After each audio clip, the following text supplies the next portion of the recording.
Muy buenas noches, hermanos, hermanas. Es un gusto volvernos a encontrar como cada lunes de charla en este espacio que tenemos preparados para ustedes aquí en la Conferencia Anual de México. Gracias por los que se conectan a través de la plataforma Zoom y la plataforma Facebook, aquellos que nos ven regresando del trabajo o durante la semana. Sean muy bienvenidos, hermanos y hermanas. Y pues en esta ocasión estamos muy contentos porque tenemos el privilegio de tener a nuestro hermano Martín Larios Osorio, eh, con motivo de que vamos a celebrar el próximo año, en el 2026, la conferencia general. Y a veces hay mucho desconocimiento en qué se hace en una conferencia general. ¿Para qué deberíamos nosotros aprovechar estos espacios y que nos ayudarían a caminar como iglesia? Cierto que es diversa la perspectiva, las ideas que tenemos entre todas las conferencias, pero que creo que podríamos hacer un trabajo mucho mejor si entendiéramos bien de cuál es el propósito, el motivo de reunirnos en estos espacios de nacionales de todas las conferencias. Y también hay algunos que a veces son electos y no tienen la menor idea de qué van a hacer. A veces, incluso el cuadrenio pasado, una hermana me decía, es que yo no sabía que eran tantos días y yo no tengo permiso de mi trabajo, y entonces tuvimos que echar mano entre ella y el suplente. Pero sí, como que tengamos más conciencia de qué se va a hacer en estos espacios. Y como les decía, hoy tenemos a nuestro hermano Martín Larios Osorio. Él es ingeniero, ya ha estado con nosotros. Es un profesional y es muy didáctico cuando nos platica.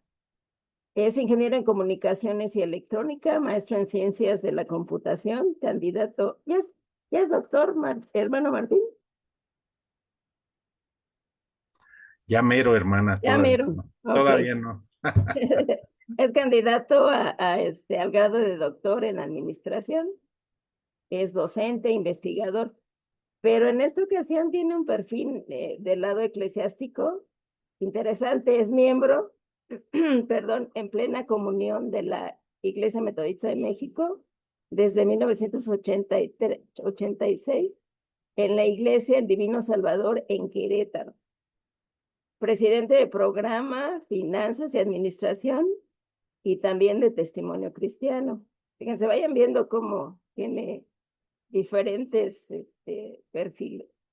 Miembro de la Comisión de Educación Cristiana y presidente de las comisiones de proyectos de ley que tiene que ver con la conferencia general, de la Comisión de Continuidad y Capacitación en Ministerios, de la Comisión de Estadística, fue representante laico distrital, presidente de la Ligas Metodistas Juveniles Conferencial, de su conferencia, la Conferencia Anual Septentrional, delegado a la Conferencia General en 1998 y 2006, presidente del comité organizador de la 23ª Conferencia General en 2018.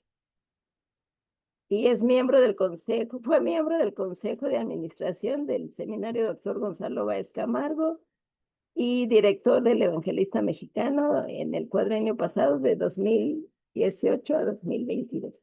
Así que, como ven, ha transitado por muchas áreas y eso le permite una perspectiva más global de iglesia. Y le hemos invitado para que nos diga de qué se trata una conferencia general y cómo aprovechar este espacio. Así que bienvenido, hermano. Y tenemos aquí al obispo. No sé, no nos intimidemos, el obispo nos va a ayudar a orar y ya después hará algún comentario. Gracias. Por favor, obispo. Oremos.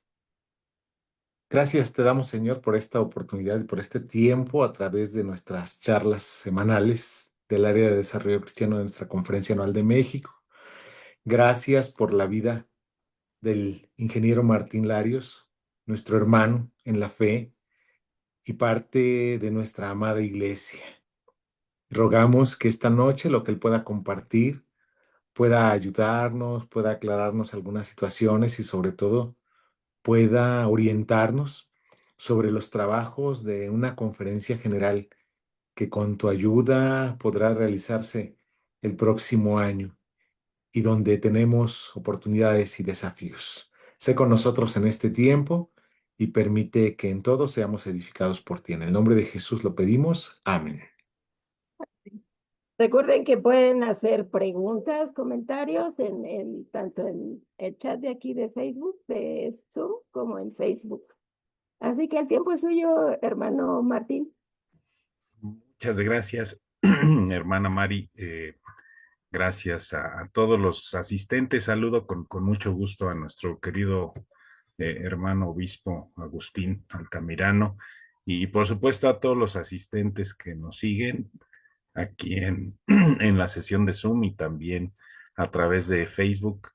Permítanme compartirles algunas ilustraciones que pueden ser, que pueden ser útiles para esta noche.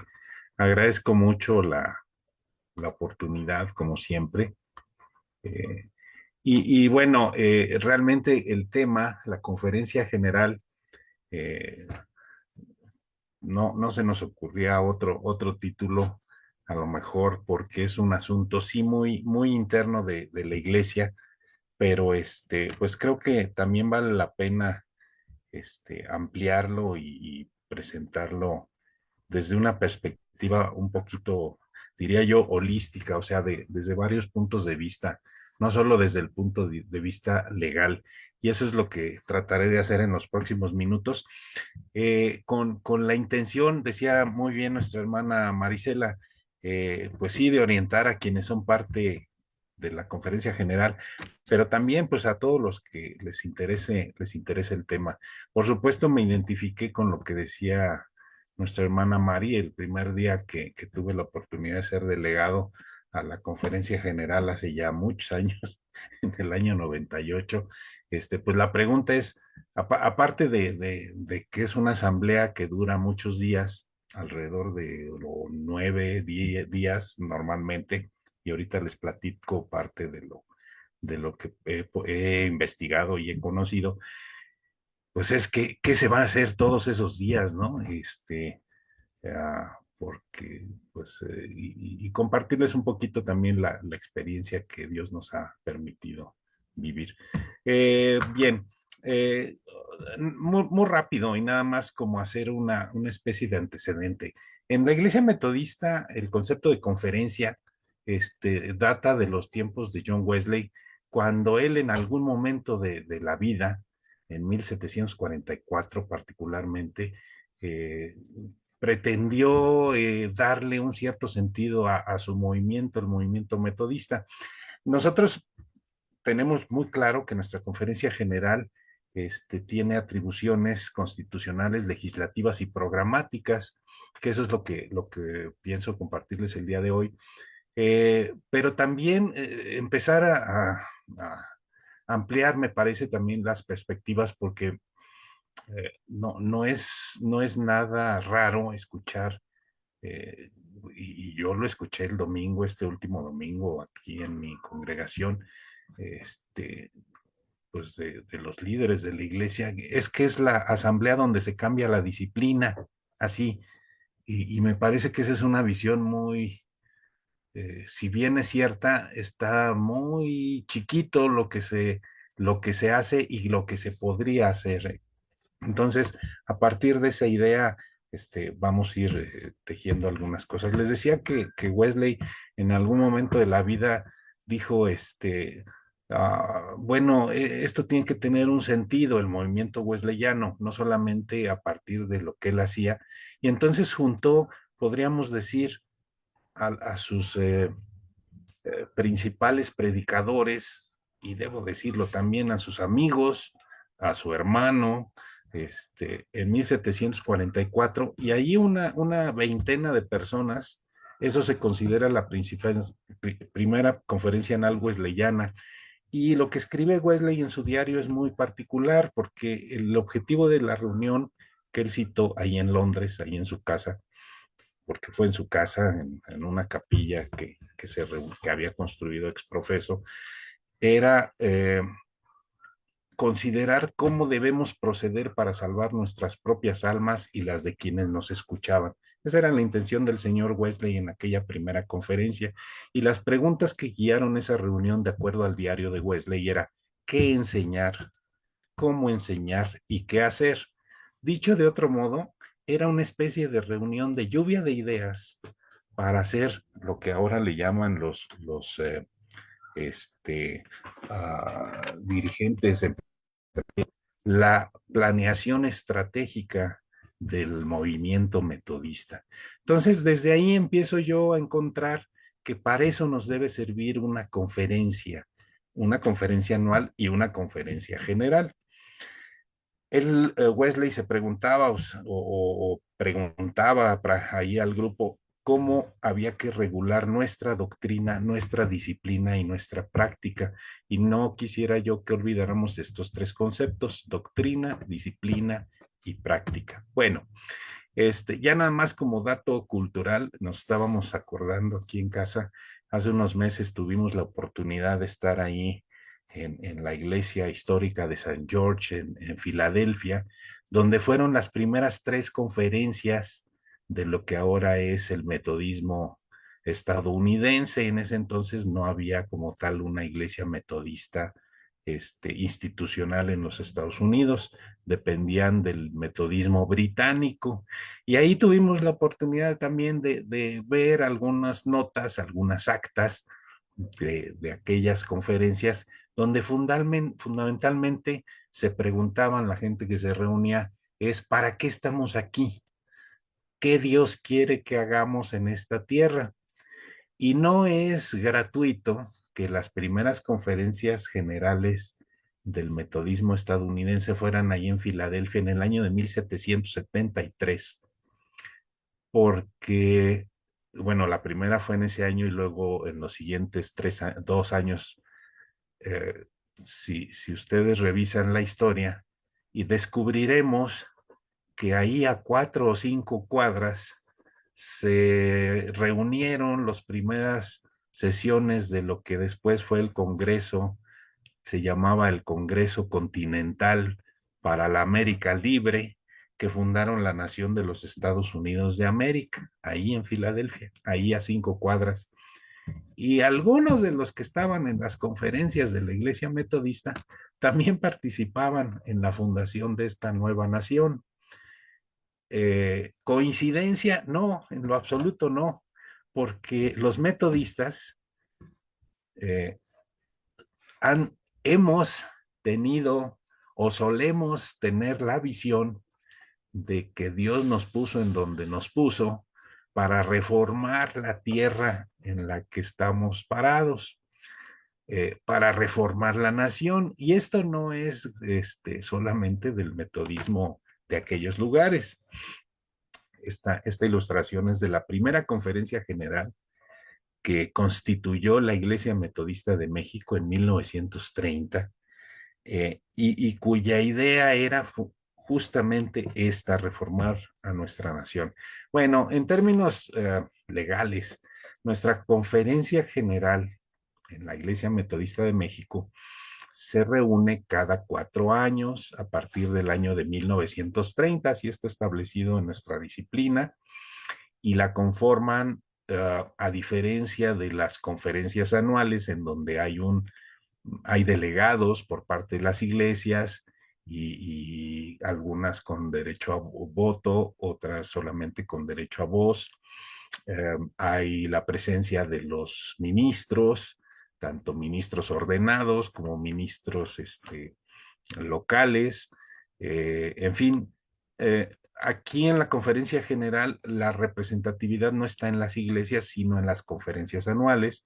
Entonces hay una paridad en cada una de las conferencias anuales. En el caso de nuestra iglesia mexicana, se ha determinado que se forma cada delegación de cada conferencia anual por el obispo, el representante laico, y 8 delegados propietarios, 4 son ministros, pastores y 4 son laicos, y eventualmente hay suplentes, decía nuestra hermana, sí, por el caso sobre todo de los laicos, que, que no pueden estar en todas las sesiones de la reunión, y entonces hay por ahí 4 suplentes pastores y 4 laicos. En total, cada delegación conferencial son 16 personas. Nosotros tenemos 6 conferencias anuales en nuestro país y entonces estamos hablando de 96 delegados efectivos. No todos votan al mismo tiempo, solamente los que son propietarios. Luego también tenemos funcionarios nacionales y representantes de organizaciones que son alrededor de 20 personas. Estos se llaman miembros asociados y solo tienen derecho a voz. Y por ahí hay delegados fraternales. Tenemos 2 delegados fraternales de la Iglesia Metodista Unida de los Estados Unidos que tienen derecho a voz y voto. Y además se suele tener miembros invitados de otras iglesias metodistas nacionales. Y dependiendo de las relaciones que haya en cada época con diferentes autoridades o iglesias hermanas. Muchas son de América Latina, pero también hemos tenido delegados europeos sobre todo. Es interesante notar nuestra relación con la Iglesia Metodista Unida de los Estados Unidos, porque es la heredera, digamos, de las iglesias originales que enviaron a los misioneros que fundaron la Iglesia Metodista de México, y por eso existe lo que se llama un concordato de intercambio, no solo de delegados en las conferencias. No, nosotros también, como Iglesia Metodista de México, votamos en las sesiones de la Iglesia Metodista Unida. Aunque no hay una relación de subordinación, sí hay un reconocimiento diría yo, de paternidad o de filiación. Orgánicamente no estamos afiliados a ellos, aunque reconocemos en nuestra constitución, dice que somos una iglesia autónoma afiliada. Ahora sí que lo que eso signifique. Bueno, hay 3 tipos de atribuciones de la Conferencia General en la Iglesia Metodista de México. O sea, por cierto, esta asamblea tradicionalmente dura 9 días y eso tiene como única razón y explicación, hasta donde sé, que las conferencias anuales que presidía John Wesley, esa era la duración que tenían, porque además Wesley tenía toda una justificación de por qué deberían de tener esa duración. No es ningún mandato bíblico, ni ningún mandato formal, sino es pura tradición. También no quiere decir que si no hay, si no dura eso, no tiene validez, ni mucho menos, pero esa es la razón.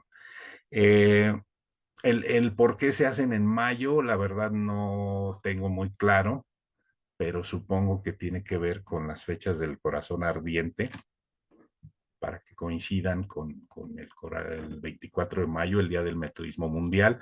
Las primeras conferencias generales allá por los años 30 y 40 se hacían en septiembre y se hacían coincidir con las fechas, las fiestas patrias, y entonces que hubiera que el 16 de septiembre fuera parte de la conferencia general, porque también en esos entonces las conferencias anuales normalmente se llevaban a cabo en diciembre para tener listos los nombramientos pastorales que iniciaban en enero.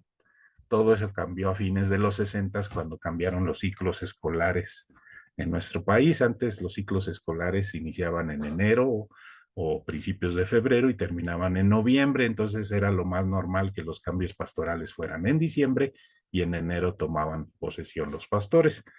A partir de fines de los 60, inicios de los 70 del siglo pasado, ya nuestras conferencias generales empezaron a hacer en mayo y nuestras conferencias anuales en verano, para que los nombramientos de los pastores estuvieran listos para iniciar el año escolar.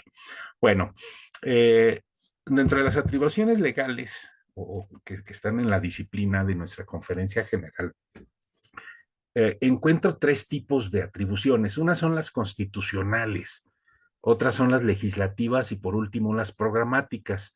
Me parece que atrás de la idea de que en la conferencia general es donde se cambia la disciplina o se actualiza la disciplina, están estas constitucionales, pero las otras dos también son muy importantes y ahí es donde voy a empezar a hacer quizás algunas aportaciones o recordatorios de lo que debíamos hacer. Las constitucionales es establecer requisitos y privilegios de todos los miembros de la iglesia. Eso es un primer asunto. También revisa el ritual himnario y la forma de celebrar el culto público. Entonces, veremos que no solo es el libro de la disciplina, sino es todo lo que hacemos con respecto a nuestro culto público. También vigila, de acuerdo a la Constitución que está ahí en el libro de la disciplina, el buen testimonio cristiano y la disciplina interior de los miembros. Evalúa el trabajo de comisiones y cuerpos administrativos, establece el número límite de áreas episcopales y conferencias anuales, y es bien interesante este asunto porque me parece que también últimamente, en las últimas décadas, hemos, como tenemos el mismo número de obispos que de conferencias anuales, establecemos una relación uno a uno, cuando en realidad técnicamente no son lo mismo. Un área episcopal es la que rige un obispo y una conferencia anual pues es una región. Hubo una época en que teníamos obispos para 3 conferencias anuales, un obispo para 2 conferencias anuales, o un obispo para, bueno, creo que son los únicos 2 casos que ha habido. Durante muchos años tuvimos un obispo y 2 conferencias anuales en todo el país. Después tuvimos 2 obispos y 4 conferencias anuales. En algún año tuvimos 5 obispos y 6 conferencias anuales, y por lo menos desde hace 34 años, en 1991, tenemos 6 obispos y 6 conferencias anuales. Entonces, bueno, eso es algo que también no necesaria, o sea, dicho de otro modo, una conferencia anual preferentemente debería tener un obispo, pero no es una regla sin la cual podamos vivir. También recaudar fondos es otra de las funciones de la atribución legal de la Conferencia General, y cuidar el patrimonio de la iglesia. Algo interesante es quiénes pueden participar en los cambios a esta constitución o a esta legislación. Corresponde, de acuerdo a la propia disciplina, los obispos, a los delegados pastorales y laicos nombrados en cada conferencia anual, a las conferencias anuales. Digamos que hasta ahí decía nuestra legislación hasta hace algunos años. Sin embargo, el número de proyectos de ley o de cambios a la legislación era muchas veces limitado, y les pongo un ejemplo muy rápido. En 2018, en la conferencia general, se presentaron alrededor de 60 proyectos de ley. De esos, las conferencias anuales evaluaron y aprobaron alrededor de 40. De esos 40 que se presentaron a la conferencia general, se aprobaron 18. Entonces, una de las reflexiones que hacíamos al final de esta conferencia general del 2018 era todo el esfuerzo que tiene que hacer la Iglesia Metodista a nivel nacional para tener 18 proyectos de ley aprobados, pues parecía algo escaso. Ahora, desde hace unos 20 años también se abrió a todos los demás, o sea, también las conferencias de distrito, las conferencias de iglesia, las juntas de administradores y cualquier miembro en plena comunión, en pleno goce de sus derechos eclesiásticos. Nada más que hay una clausulita ahí en la legislación que dice que solo si la conferencia respectiva, la conferencia anual respectiva, prohija el proyecto respectivo. Bueno, así lo redactaron nuestros hermanos. Entonces, el punto está en que cualquier miembro de la iglesia puede presentar algún proyecto, pero siempre tiene que ser a través de una conferencia anual.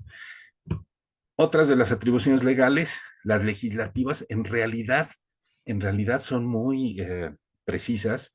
Es normal las relaciones de la iglesia entre sus miembros y con terceros. Ese es así como muy, muy claro, cualquier tipo de relación.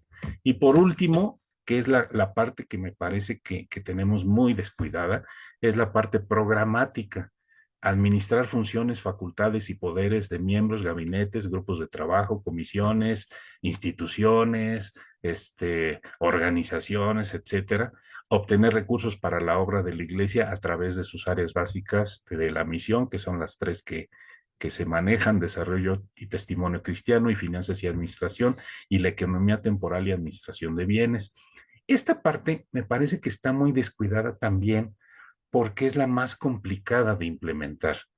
Ah, no es raro tampoco, por ahí lo recuerdo en el año 2022, y me parece que también para la conferencia del 2026 circula algún formato que inclusive la Comisión Nacional de Programa manda a todas las iglesias o a las conferencias anuales, en donde dice: ¿quiere usted presentar un proyecto de ley para la conferencia general? Aquí está el formato. Y son como dos escenarios. Uno, ponen: ¿qué dice la disciplina ahorita? ¿Y qué quiere usted que diga la disciplina ahora? Estoy simplificando muchísimo el asunto, eh, y quizás exagerando, pero el punto está en que si lo planteamos de esa manera, pareciera ser que estamos orillando a que nuestra conferencia general solo sirva para cambiar la disciplina. Y no nos extrañemos que haya muy poquitos proyectos, porque ahí no entran los proyectos programáticos. Les voy a poner un ejemplo. Cuando hace uno leyes en el proceso legislativo, hay diferentes tipos de leyes. Las leyes constitucionales, por ejemplo, son las que crean instituciones. Un ejemplo, pues, es nuestra Constitución Política de los Estados Unidos Mexicanos. Esa constituye un Estado con gobierno, con población, con organización política, etcétera. Es lo mismo en nuestra Iglesia Metodista. Hay una constitución, se instituyen comisiones, se instituyen instituciones, se instituyen organizaciones. Esas son las leyes constitucionales. Pero hay otro tipo de leyes que son las leyes penales, que son las que establecen límites en el comportamiento de las personas, y cuando no cumple uno la ley hay castigos. Por eso es penal, porque establece penas.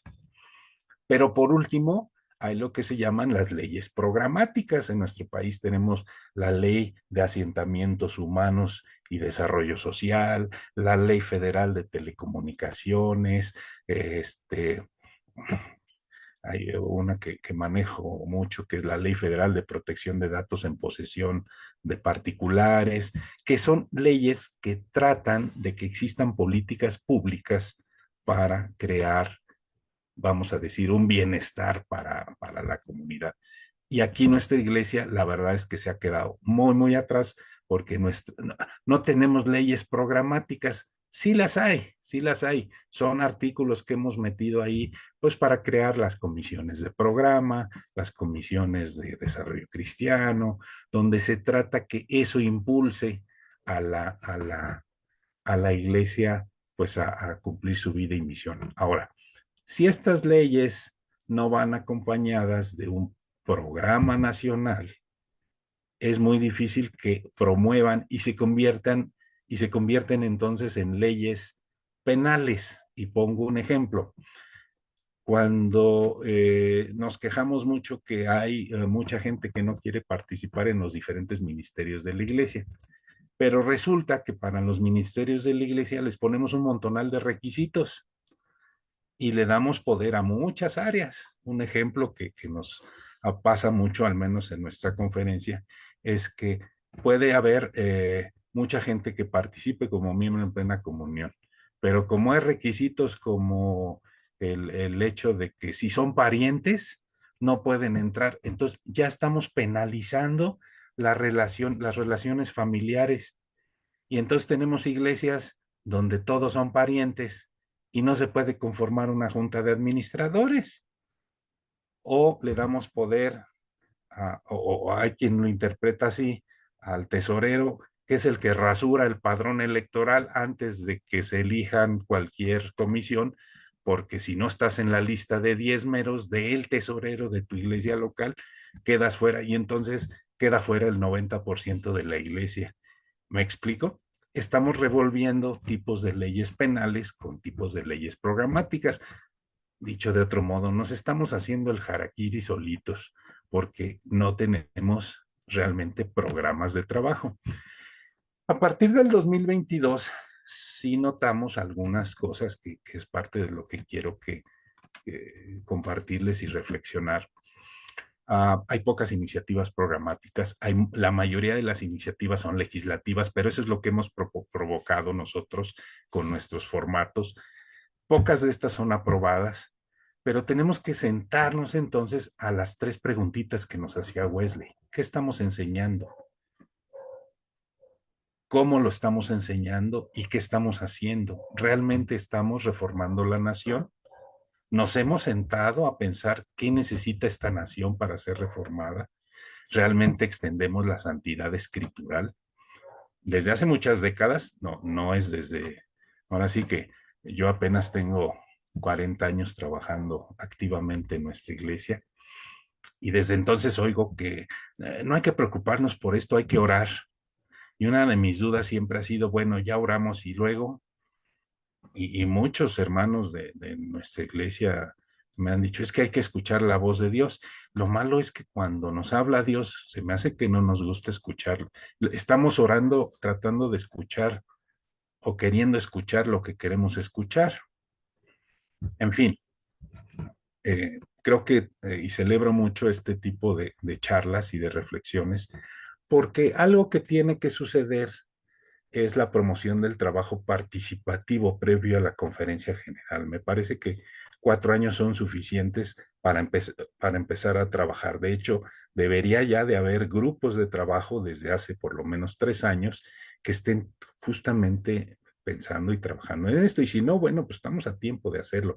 Para eso existen en nuestra propia disciplina, se establecen los consejos de interpretación de la disciplina, que son a veces me da la impresión que son estos hermanos decanos que parecieran ser eruditos, que se saben la disciplina de tapa a tapa, que se nombran en cada conferencia y que entonces están ahí para cuando alguien o cuando la asamblea no sabe qué o no interpreta o no entiende bien lo que dice la disciplina. Para eso están estos hermanos que son algo así como los 7 sabios de Jerusalén que ayudan a la asamblea a dilucidar las cosas. Para eso están, sí, los consejos de interpretación, pero también están para proponer cambios a la legislación. Pero también hay comisiones de proyectos de ley que su obligación pues es desde el inicio de los cuadrienios estar promoviendo y discutiendo la legislación y el programa de la iglesia. Entonces, en resumen, la conferencia general ayuda a mover la visión de la iglesia o el trabajo de la iglesia hacia cierto rumbo. No es solo para cambiar la disciplina. Volviendo un poquito a la reflexión que se hace un momentito, si nuestra visión, nuestro lema que nos hemos impuesto ya desde hace varias décadas de reformar a la nación, pues tendríamos que también estar discutiendo en nuestra conferencia general o presentando acciones para cambiar y reformarla. Y bueno, caracterizar a la nación mexicana no es algo muy sencillo, pero bueno, hasta hace algunas décadas era clarísimo que éramos una nación en transición de desarrollo económico, en vías de desarrollo, le decían hace unas décadas. Este, parece que ya no es por ahí el tema, pero también hasta hace también no mucho tiempo se hablaba de que una de nuestras aspiraciones pues era ser una de las más grandes economías del mundo, y estoy hablando de hace 80 años, cosa que logramos, o sea, con los planes y gobiernos y movimientos sociales que hubo hace 100 años, bueno, a partir de los años 70, 80 somos una de las 15 economías más grandes del mundo y ahorita estamos luchando por entrar entre las 12 primeras.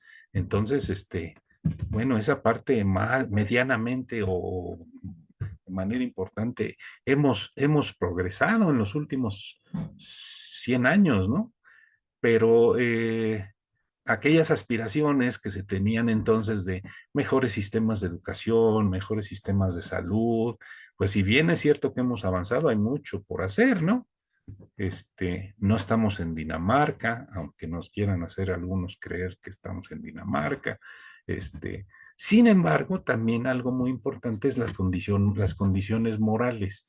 Actualmente, es interesante que si en las encuestas que hemos visto en los últimos años, ya las preocupaciones de los mexicanos no tienen tanto que ver con educación y salud, que eran temas que, por cierto, el metodismo fue pionero a nivel nacional de estos dos puntos.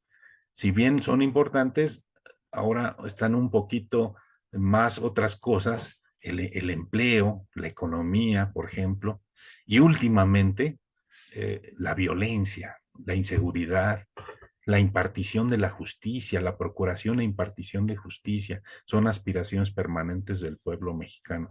Yo aquí traté de hacer algún resumen y no para tratar de seguir una agenda política, sino más bien tratar de empezar a vislumbrar una agenda del metodismo mexicano, que dicho sea de paso, no tenemos, por eso nos cuesta tanto trabajo cuando en las agendas políticas mundiales o nacionales surge algún tema de cualquier tipo de ideología, de ideología política o de ideología de género o de ideología de lo que ustedes quieran, y nos cuesta mucho trabajo opinar sobre eso porque pareciera ser que nada más somos reactivos a algunas cosas.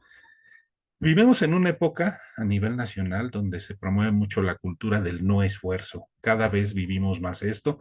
Los que trabajamos con la juventud y la niñez nos damos cuenta. O sea, cada vez nuestras nuevas generaciones y nosotros mismos somos parte de la cultura de siempre habrá un papá gobierno o un papá iglesia o un papá que te va a resolver las cosas. Eso nos ha llevado a muchos temas de frustración social. Actualmente vivimos una época muy interesante de polarización en lo político, tal partido contra tal partido, tal liderazgo contra tal liderazgo, a mucho mensaje de odio, una politización social de ricos contra pobres, de primero los pobres y esas cosas, y también una polarización económica que no nos ha dejado desde hace siglos. También vivimos, lo sabemos, en un ámbito de corrupción, de violencia y inseguridad, y en general yo diría de pobreza de espíritu, donde no sabemos para dónde va la cosa. Tenemos que ser muy críticos también con nuestra iglesia, en particular la presencia metodista el día de hoy a nivel nacional. Siempre hemos sido una iglesia minoritaria, hoy somos una iglesia ultra minoritaria, como diría Jean-Pierre Bastián.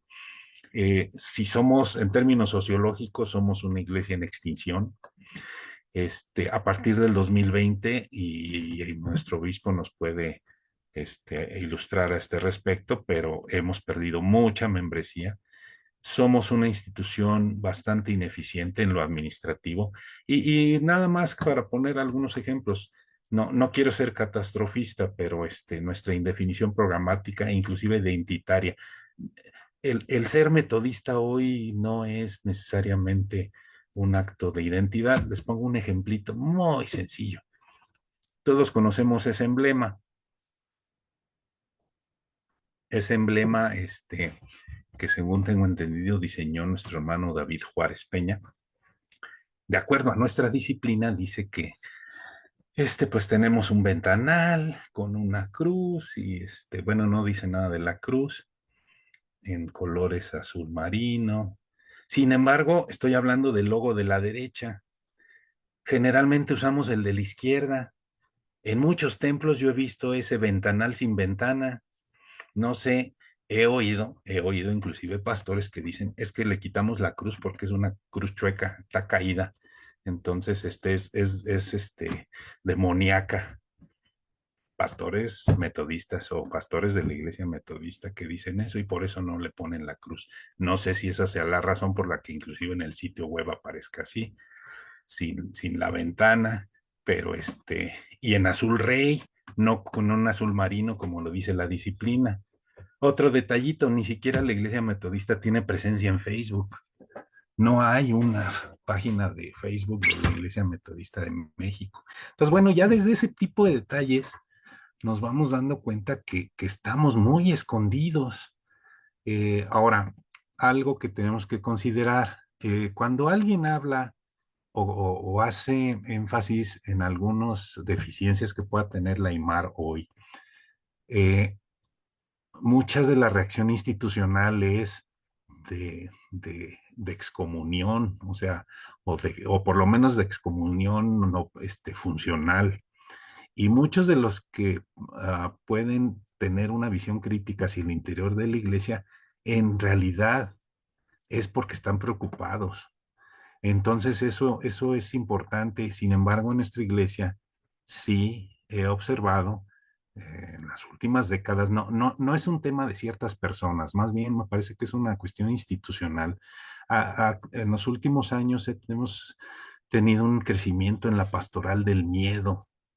Entonces, cuando sale algo en la agenda mundial o en la agenda nacional y no sabemos cómo manejarlo, pues luego viene la condena y nos olvidamos de que tenemos fuentes teológicas del metodismo y no olviden que Dios habla a través, si la iglesia no habla, va a empezar a hablar a través de las piedras y a lo mejor mucho de lo que oímos en el mundo, pues son esas piedras hablando y la iglesia tiene que ser más sensible a eso.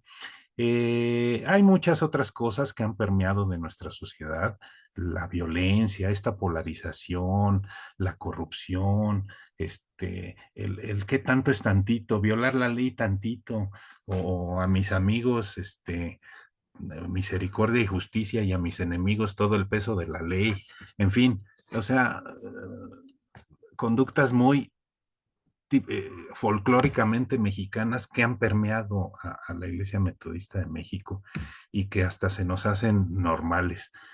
Bueno, nada más como para ir ya cerrando y dejar un tiempo para reflexión. Me parece que la conferencia general debería de trabajar al menos tratando de escuchar cuáles son los objetivos del desarrollo sostenible que hay en la humanidad. Y ahí la referencia pues es la ONU, no porque tengamos que seguir esto, ni porque esto sea la parte, porque hay quien dice es que esto es parte de la agenda mundial, del gobierno global, que nos están queriendo adoctrinar y pues más vale ponerse a estudiar cada cosa de los 17 objetivos de la ONU y parece ser que hay muchos cristianos metidos en esto y por ahí les aseguro, no les aseguro, estoy seguro, hay muchos metodistas metidos en esto, muchos metodistas que están tratando de plantear parte del reino de Dios, pero que no encuentran ni siquiera un espacio mínimo en su iglesia para hacer esto. Vean ahí que todo eso podemos ponerlo como cuestiones que se pueden pensar como programas de la iglesia. El metodismo mexicano me parece que ha sido, al menos en las últimas décadas, no estoy hablando del último cuadrienio, los últimos 50 años quizás, me parece que hemos pecado de soberbios y de que creemos que nosotros somos el centro del mundo. Hemos votado cosas increíbles, como la salida del Consejo Mundial de Iglesias, se me hace una cosa muy peculiar, no porque yo esté en contra o a favor de cierta posición, en realidad respeto mucho que nuestra conferencia general lo haya decidido así, pero es como quererse salir del planeta Tierra. Entonces ya nos declaramos iglesia suprauniversal y ah, porque resulta que somos parte del Consejo Mundial Metodista y el Consejo Mundial Metodista es parte del Consejo Mundial de Iglesias. Luego entonces, no podemos salirnos del Consejo Mundial de Iglesias. Podemos hacer lo que hemos hecho, que es dejar de participar en cuanta organización interdenominacional haya, en aras de que pues nosotros somos los únicos. Y con la sorpresa de que inclusive el Concilio Mundial Metodista reconoce otras iglesias metodistas aquí en México, como la Iglesia del Nazareno, la Iglesia Metodista Libre y las iglesias wesleyanas, por lo menos la de la Ciudad de México y la de Ciudad Valles, y resulta que no somos los únicos metodistas en México. Bueno, este, uh, el metodismo mundial tiene una agenda que también responde a ciertas condiciones, diría yo, inclusive hasta políticas, pero algo que me llama la atención, rescaté al menos estas 5 de como 10 que ellos manejan, que me parece que podríamos empezar a trabajar también aquí en México, la prevalencia del nominalismo, la secularización, el pluralismo, o sea, esta idea del mundo actual en que todo es relativo y entonces inclusive la teología es relativa o el papel de Dios en el mundo es relativo y la propia existencia de Dios es relativa. Entonces, eso es algo que permea mucho en la sociedad actual. Los desafíos de la migración y la pobreza, algo que es interesante y valdría la pena rescatar, el metodismo mundial reconoce esas 5 zonas de conflicto en el mundo, ¿sí? Corea, el Israel-Palestina, la ruta Rusia-Europa del Este, aún antes de que estallara la guerra con Ucrania, el metodismo mundial ya estaba platicando de esto hace 10 años. La relación África-Europa del Sur y algo muy interesante, la frontera México-Estados Unidos, como una de las zonas más conflictivas en el mundo. Y bueno, ahí me parece que hemos, al menos de manera tibia, respondido los metodistas mexicanos. La necesidad de traducir recursos didácticos, todo el conocimiento que hay en Internet, se considera que el 80% del conocimiento en la historia de la humanidad se ha producido en los últimos 25 años y gran parte de este conocimiento está en Internet, pero la mayoría está en inglés y la mayoría de los seres humanos no tenemos acceso a este conocimiento. Entonces, bueno, es un tema, la cuestión de traducción. La necesidad de plantar iglesias, revitalizar las iglesias en las ciudades, eso es algo interesante. Y el llegar a la próxima generación en el contexto de la cuarta revolución industrial. Pues mucho que estudiar. Algo que me quedo es con las palabras que nos dijo el presidente del Concilio Mundial Metodista hace 2019, que vino a México, estuvo ahí con nosotros en Valderas, que veía a la Iglesia Metodista de México como un agente poderoso de paz, reconciliación y justicia. Y me quedo con esos 3 temas. Que creo que la Iglesia Metodista de México tendría que trabajar, ser instrumento de paz, de reconciliación y de justicia. Bueno, finalmente, pues no olvidemos nuestras 3 grandes preguntas que tenemos que pensar para nuestra conferencia general del próximo año. ¿Qué debemos enseñar? ¿Cómo enseñarlo y qué hacerlo? En resumen, generalmente las conferencias generales, al menos las que me ha tocado vivir de 1998 a la fecha, se han enfocado en cómo hacer las cosas, lo cual no está mal.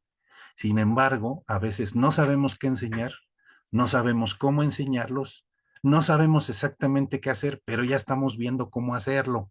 Y por eso nos estamos de repente perdiendo. Y por eso luego viene el desánimo, y sí lo he oído muchas veces, de decir, a mí me ha tocado, yo he presentado muchos proyectos, varios proyectos de ley, no recuerdo alguno, uno sí, que se aprobó hace 20 y tantos años, pero hay muchos hermanos que hacen uno, le invierten mucho esfuerzo y al final, no, pues es que no me lo aprobaron ni siquiera en mi conferencia anual, ¿no?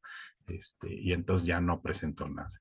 Entonces, bueno, no desanimarnos, pero sí pensar en que hay que empezar a ponderar la parte programática. Algunas cosas que se pueden ir haciendo, foros conferenciales, previos a la conferencia general. Me parece que el laicado tiene que participar más decididamente.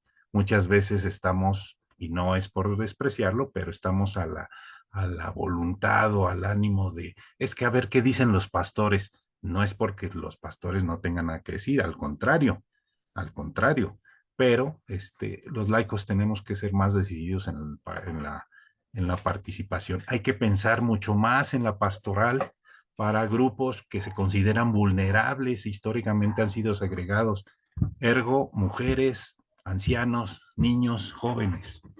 tenemos una deuda pendiente con todos estos grupos, aún dentro de nuestra iglesia. O sea, aún en temas laborales, la equidad con nuestras pastoras, por ejemplo, el cómo tratamos a nuestros jubilados, las relaciones laborales con nuestros empleados dentro de la iglesia, etcétera. Seguimos teniendo prácticas administrativas muy negligentes, muchas veces porque no nos queremos asesorar del que sí sabe, porque como el otro es el ungido de Dios, ese debe de saberlo. Pero no siempre el ungido de Dios, y lo digo entrecomillado, pues es el que sabe de cuestiones fiscales, o es el que sabe de cuestiones laborales, o de cuestiones penales, etcétera. Y bueno, me parece que la participación de nuestra iglesia en organismos interdenominacionales, nacionales e internacionales, es fundamental, pues, para escuchar otras voces, porque el aislarnos no nos ha hecho nada bien. Bueno, pues aquí dejaría yo la plática, si es que quedan algunos minutos. Hermana Marisela, pues a sus órdenes. Muchísimas gracias, maestro Martín. Hay un comentario de Osvaldo Ramírez González. Dice, excelente e interesante charla del hermano Martín Larios, quien además de su amplia experiencia en este tema es miembro del capítulo de la Sociedad de Estudios Históricos de la Iglesia Metodista en México, CAS. Ojalá pudiera escribir algún artículo sobre la historia conferencial y la problemática a lo largo del tiempo. Los cuestionamientos que hace son muy pertinentes y le envía saludos. Y continúa en otro comentario, exactamente, pero no se trabaja del todo durante esos 4 años. Gran parte se hace al vapor en vísperas de la conferencia general y a veces sin la opinión concienzuada de especialistas. Efectivamente, casi siempre bajo el escrutinio de eruditos, o sea, un grupo cerrado, que muchas veces no entienden ni tienen una dimensión amplia de lo que se discute. Y Martín Arechaga dice, luego entonces sí podemos salirnos del Concilio Mundial de Iglesias, pregunta, porque así lo decidió la conferencia general. Y estas son las preguntas que están, los comentarios que están acá en... Y Luis Alberto Reza Franco dice, felicidades, mi hermano Martín, un abrazo de Durango, Durango, de la Cáncer. A mí me parece, bueno, no sé si quisiera comentar algo de aquí. Eh, Este, bueno, saludar a nuestros queridos hermanos, ajá. Osvaldo, que también hemos trabajado muy de cerca aquí en la CAS, justamente a propósito de su comentario del trabajo que hacemos en la CAS, eh, y ampliando sobre la cuestión de las estructuras. Un dato que quedó muy pendiente desde 1972, cuando se hicieron los 2 episcopados, fue que se iba a evaluar el trabajo en 2 conferencias, y luego en 1990 que se estableció que hubiera 6 áreas conferenciales, también se dijo que se iba a evaluar el trabajo. Entonces, me parece que ese es un tema pendiente. Si nuestra iglesia necesita 6 conferencias anuales, y nada más haciendo un trabajo ahí de aritmética muy sencillo, somos 512 congregaciones en todo el país. Se han manejado cifras entre 25,000 y 30,000 miembros a nivel nacional. Si sacamos la calculadora, pues eso nos da entre 50, poco más de 50 miembros por iglesia.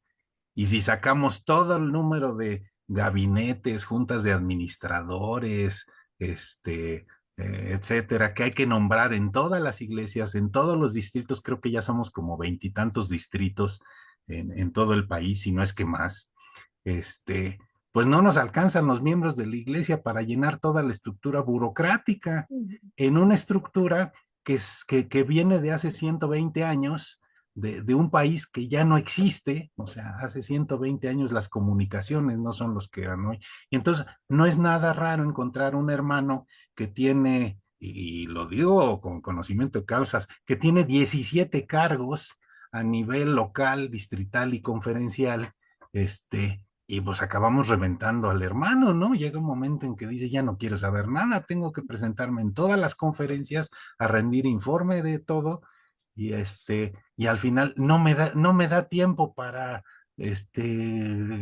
participar en crecer, en expandir el reino, ¿no? Y además resulta que es el único que cumple todos los requisitos, etcétera, ¿no? Entonces, bueno, ese es un tema. Por ahí también saludar a mi hermano Martín Arechiga. Ya el tema tengo entendido que el del Concilio Mundial de Iglesias es un tema cerrado. Ya no salimos, pero ni siquiera era importante salirnos o no. Hacía 30 años que no participábamos y no decíamos nada, y yo creo que ni nos afectó salirnos, ni a la gente del Concilio Mundial de Iglesias les interesó mayormente el asunto, ¿no? No lo sé, desconozco los detalles de la ruptura, pero en realidad creo que ni aportábamos gran cosa, y ya se cerró ese tema, tengo entendido. Este, pero finalmente, insisto, es como quererse salir de la ONU, que un país se quiera salir de la ONU, pues no tiene ningún sentido, ¿no? Bueno, gracias. Gracias. Estoy de acuerdo en que no tenemos programa, de que somos una cultura del no esfuerzo, no queremos transitar por el proceso, queremos el resultado, pero el proceso no. Y más las generaciones que vienen, les cuesta mucho trabajo programar y no lo quieren hacer, pero sí quieren tener resultados. Entonces, eso va a ser muy complicado porque en el proceso es donde aprendemos y donde podemos ver qué funciona y qué no. Y la cultura de la evaluación. Nos evalúan, pero esas evaluaciones están hechas al vapor y no se evalúa de manera que nos sirva para mejorar los planes y programas. Y como usted dice, hay algunas cosas que se dijo se va a evaluar y se quedó trunco. Entonces ya no supimos y ya no seguimos así por inercia, ¿no? Entonces sí, eso me parece muy interesante. Y la otra cuestión es que en la discusión no sabemos escuchar. Estamos como conferencias, cada quien lleva su propuesta, pero nos falta como tener calma y escucharnos y ver que podemos coincidir en algunas cosas. En algunas no vamos a coincidir, pero podemos tener respeto unos con otros. La pasada conferencia fue así como muy ruda, muy áspera en cuanto a algunos temas, el credo social, no, como que nos regresamos viendo todo lo que hay en derechos humanos, nosotros tenemos como un retroceso. Y no se pudo, no hubo manera de que se escuchara. O sea, ya llegaron con una propuesta de, como usted dice, los pastores dijeron que así vamos a votar y así se votó. Y ya después entendimos, ¿no? Entonces sí No, me parece sumamente provechoso esta charla. Digo, se va a quedar aquí grabada y ojalá, y yo creo que cuando tengamos a los miembros que nos van a representar en la conferencia general, pues pasarles esto para que también lo tengan en cuenta. Y siempre decimos, vamos a empezar a hacer proyectos de ley, pero la verdad es que no nos da la vida con cosas que resolver. Y ahorita estamos así como recapitulando que sí tenemos que hacer algunos porque sí es preocupante la situación y luego ver si es que van a pasar. Porque sí, los hace uno, pero a veces no. un- No pasa. una, una Sí, recomendación, hermana, quizás para todos, no solo para la Conferencia México, sino para todas las conferencias, es pues trabajar más en la parte programática. Quizás, bueno, usted lo mencionó muy bien, eh, pensando en la empatía, algo que mete mucho ruido es que pareciera ser que queremos, al no tener propuesta, agarramos la agenda de derechos humanos, que ahora sí que como dicen, manejan en lo secular, Y por eso a veces esa es mi opinión, nos brinca a varios decir, ¿por qué estamos hablando de un ejemplo muy polémico y muy claro, la ideología de género? ¿Por qué estamos hablando de ideología de género? Es un asunto que le interesa, que es agenda de la Iglesia Metodista de México. Yo creo que esa sería una de las preguntas que tendríamos que hacernos. En mi particular punto de vista, yo pensaría que no. Hoy no. De este tema, estoy hablando de la ideología de género que puede dar como para otras 2 horas de charla, ¿no? O más. Pero hay otros asuntos que tendríamos que ponderar como Iglesia Metodista. ¿Qué nos interesa? Y yo pondría en la mesa así de entrada el tema de la corrupción social. O sea, para mí el tema de la corrupción social es un asunto que la Iglesia debería de tratar. Otro tema es el asunto de la inequidad con la mujer. Para mí ese es un asunto que creo, porque estoy pensando en temas donde creo que muchos coincidimos y hemos oído muchas voces, pero nunca hemos trabajado nada en particular. Hay un tema que me parece que ya va avanzado, el tema de la migración. En el tema de la migración, pues se han hecho cosas, se hacen cosas. A ustedes allá en la Conferencia México, pues han hecho trabajo al respecto. ¿Que hay mucho por hacer? Sí, me parece que ahí, por ejemplo, ya hay que pasar de la dimensión de asistencialismo a una etapa de educación y también a una etapa de denuncia profética. Eso para mí es otro asunto. Pero vamos, no podemos abarcar todos los temas al mismo tiempo. Elijamos cuáles son los que la Iglesia Metodista tiene posibilidades particulares y además que coincidamos, porque que sea un tema que no nos divida, porque somos poquitos y como dicen, poquito el amor y desperdiciarlo en celos no tiene sentido. Bueno, Gracias, hermano Martín. Ya se nos terminó el tiempo. El gracias. obispo estuvo en una conferencia en Estados Unidos como delegado, ¿verdad, obispo? Sí, me tocó participar el año pasado en la Conferencia General de la Iglesia Metodista Unida. Y como dice mi hermano Martín, los temas, la forma de tomar los acuerdos, la propuesta de los mecanismos para la implementación de los programas, no, nos llevan toda una vida de ventaja. Y por eso podemos también mirar cómo el metodismo norteamericano pues ha trascendido fronteras, ¿no? Porque no solo está establecido en los Estados Unidos de Norteamérica, sino en África, en Asia, en Europa, etcétera. Pero es precisamente por lo que él ha mencionado en esta última parte. Se pone atención en los temas que unen y no en los que dividen. Entonces, creo que podemos aprender mucho de eso y entonces gastar mejor nuestros esfuerzos provocando cosas buenas para todos, no solo como metodistas, sino como testigos del reino, pues en este país donde nos toca vivir, ¿no? Muchas gracias. ¿Algún comentario final, hermano Martín, para cerrar? Eh, Insistiría yo en lo que me han dicho muchos de mis pastores en estas últimas décadas. Tenemos que seguir orando, pero la oración va acompañado, no es un elemento mágico en donde me siento a esperar a ver qué Dios me habla. Yo creo que Dios nos está constantemente hablando. Entonces vamos orando y vamos haciendo. Eso me parece que tenemos todavía un año y fracción para nuestra próxima conferencia general y podemos hacer muchas cosas. Bendiciones a todos. Muchísimas gracias y esto se queda aquí grabado en el Facebook, así que lo pueden recomendar porque me preguntan si se estaba grabando, sí, aquí está grabado. Así que recomiéndenlo para que esto que es relevante para la vida de la Iglesia Nacional, pues lo podamos usar y lo podamos reflexionar y nos pongamos a trabajar desde ahorita. Muchas gracias. Gracias, hermano Martín. Gracias, obispo. Buenas noches. Nos estaremos viendo en, en, en la próxima charla el próximo lunes. Descansen. Buenas noches. Gracias. Hasta luego.